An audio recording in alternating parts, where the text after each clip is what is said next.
வாழ்நாளிலே ஒரு புதிய நாளை தந்த கர்த்தருக்கு மகிமை உண்டாவதாக. இந்த நேரத்திலே உங்களோடு சற்று நேரம் தேவனுடைய வார்த்தையை நான் பகிர்ந்து கொள்வதில் நான் சந்தோஷமுள்ளவனாக இருக்கிறேன். மத்தேயு எழுதின நற்செய்தி நூல் 6ஆம் அதிகாரம் 26ஆம் வசனம் 28ஆம் வசனத்திலே நாம் இவ்விதமாக வாசிக்கிறோம். ஆகாயத்து பட்சிகளை கவனித்து பாருங்கள் என்று நாம் பார்க்கிறோம். 28ஆம் வசனத்திலே காட்டு புஷ்பங்கள் எப்படி வளருகிறதென்று கவனித்து பாருங்கள்.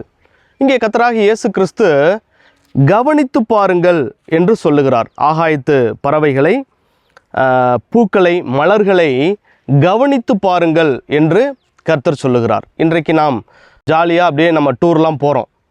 ஆனால் சாதாரணமாக ஏதோ சந்தோஷப்பட்டு அவைகளெல்லாம் ரசித்து வருவது மட்டுமல்ல, மாறாக நாம் அவைகளை கவனித்து பார்க்கும்படியாக நம்முடைய ஆண்டவர் விரும்புகிற தேவனாக காணப்படுகிறார். நாம் 8ஆம் சங்கீதம் 3ஆம் வசனத்திலே நாம் இவ்விதமாக நாம் பார்க்கிறோம். அங்கே ஆடு மேய்க்கக்கூடிய சங்கீதக்காரனாகிய தாவீது அவருடைய படைப்புகளை எல்லாம் பார்க்கும்போது என்று நாம் பார்க்கிறோம். அவருடைய கரத்தின் கிரியைகளாகிய சூரியனையும் சந்திரனையும் நட்சத்திரங்களையும் நான் பார்க்கும்போது. அப்படியானால் அங்கேயும் கூட அந்த சங்கீதக்காரன் தேவனுடைய படைப்புகளை, அவருடைய கரத்தின் செயல்பாடுகளை அவர் கவனித்து பார்க்கக்கூடியவராக அவர் காணப்படுகிறார். நம்முடைய வாழ்க்கையில் தேவனுடைய படைப்புகள், இந்த இயற்கை, தேவனுடைய கரத்தின் கிரியைகள், இவைகளை நாம் கவனித்து பார்க்கும் பொழுது நாம் ஆராதிக்கிற நம்முடைய தேவன் யார் என்பதை, அவர் எப்படிப்பட்டவர் என்பதை நாம் அறிந்து கொள்ள முடியும். அவர் எவ்வளவு ஞானமுள்ள தேவனாக, நம்மால் அவரை புரிந்து கொள்ள முடியாத நிலைமையிலே அவர் மகா பெரிய வல்லமையுள்ள தேவனாக, அவர் ஞானத்திலே சிறந்தவராக இருப்பதை நாம் அறிந்து கொள்ள முடியும். உதாரணத்துக்கு ஒரு விதையை எடுத்துக்கொள்வோமே. அந்த விதை காவி நிறத்தில் இருக்கும். அந்த விதையை நாம் போடக்கூடிய அந்த மண் பார்த்திங்கன்னா கருப்பு நிறத்தில் இருக்கும்.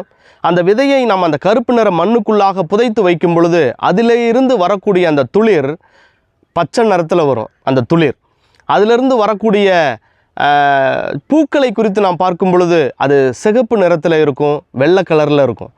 அப்போ பாருங்கள், இதெல்லாம் நம்மளால் புரிந்து கொள்ள முடியவில்லை.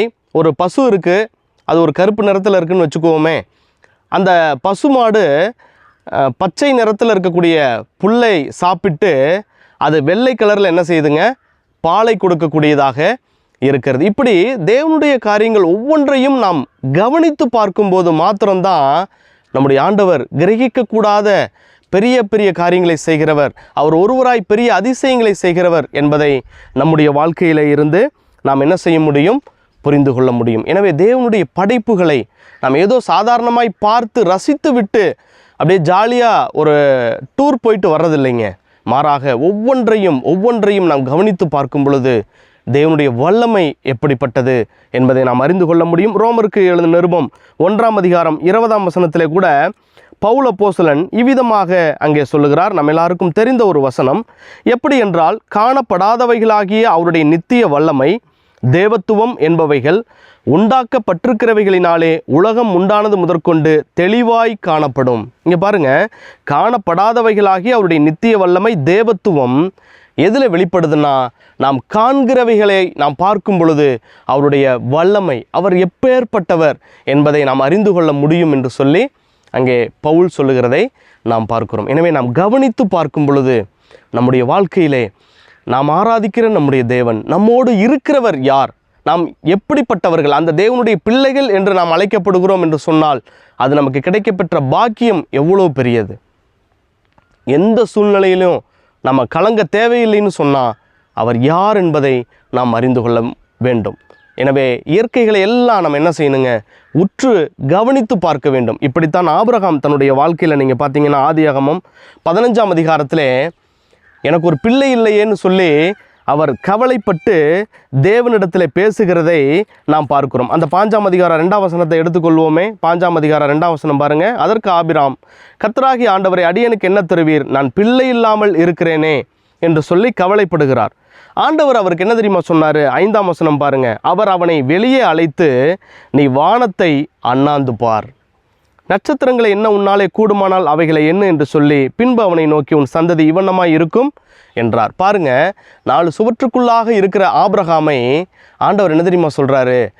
நான் பிள்ளை இல்லாமல் இருக்கிறேனே என்று சொல்லி கவலைப்பட்டு கலங்கி கொண்டிருந்த அந்த ஆபிரகாமை ஆண்டவர், நீ வெளியே வா, வானத்தை அண்ணாந்து பார், நட்சத்திரத்தை உன்னால் எண்ண முடியுமா, இதையெல்லாம் கவனிச்சு பார்ப்பா, நான் எப்பேற்பட்ட தெய்வம், நீ கலங்கி கண்ணீர் விட அவசியமில்லை, நான் உன்னுடைய தேவனாக, உன்னை அழைத்த தேவனாக நான் இருக்கிறேன், நீ பயப்படாதே, நான் உன்னோடு இருக்கிறேன், நீ வானத்து நட்சத்திரங்களை பார், அவைகளை என்ன கூடுமானால் நீ என்ன என்று சொல்லி அவர் வெளியே அழைக்கிறார். இன்றைக்கும் கூட நம்முடைய வாழ்க்கையில் ஒரு கவலை கஷ்டம்னு வருதுன்னா 4 சுவற்றுக்குள்ளாக நாம் ஜெபம் பண்ணுகிறோம், நல்லது. அந்தரங்கத்திலே பார்க்கிற பிதா நிச்சயமாக வெளியரங்கமாக பலன் அளிக்கிறார்.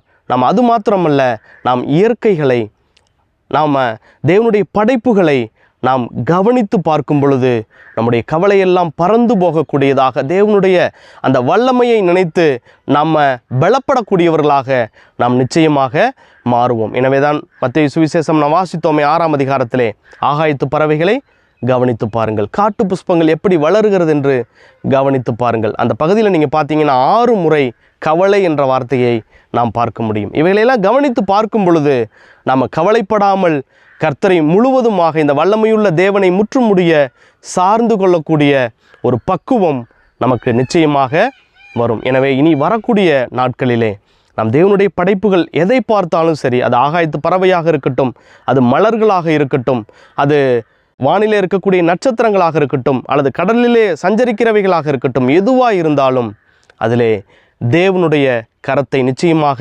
நாம் பார்க்க முடியும். வருகக்கூடிய நாட்களிலே இவைகளையெல்லாம் கவனித்து பார்த்து நாம் இன்னும் கர்த்தரை பற்றி கொள்ள, கர்த்தருடைய வல்லமையை சார்ந்து கொள்ள கர்த்தர் நமக்கு உதவி செய்வாராக. ஆமேன்.